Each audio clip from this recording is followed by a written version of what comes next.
সর্বশেষ যে লোকটা জান্নাতে যাবে তাকে আল্লাহ তাআলা জাহান্নামের আগুনে পোড়াতে পোড়াতে ছাই বানিয়ে ফেলবে। আল্লাহ বলবেন, জিব্রাইল যাও একটু দেখো, একটা মাত্র সেজদা দিয়েছে আমাকে, এরকম কাউরে পাওয়া যায় কিনা। বাটি চালান দিয়ে দেখো পাওয়া যায় কিনা। খুঁজে খুঁজে কাউরে পাবে না। আল্লাহ বললেন আবার দেখো, খুঁজে খুঁজে একজনকে পাবে, সামান্য ইমানের ছিটে ফোঁটা তার অন্তরে ছিল।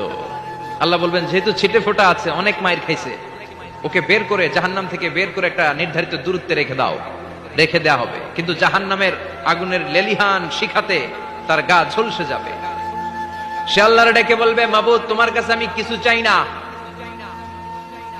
জাহান্নাম থেকে তুমি আমাকে বের করেছো, জীবন নদীর পানি তুমি আমার গায়ের মধ্যে ঢেলে দিয়েছো, আমি আবার সজীবতা ফিরে পেয়েছি। আমি তোমার কাছে জান্নাত চাই না, শুধু নিরাপদ একটা দূরত্বে আমাকে রেখে আসো, যাতে জাহান্নামের আগুন আমারে কষ্ট দিতে না পারে।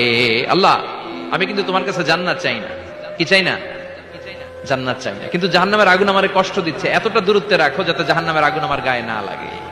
আল্লাহ বললেন, ওকে রাখবো, কিন্তু আমার সাথে একটা কন্ট্রাক্টে যেতে হবে, যে এটা তোমাকে দিলে তুমি আর নতুন করে কিছু চাবা না। সে বলবে আমি রাজি, কন্ট্রাক্ট হয়ে যাবে।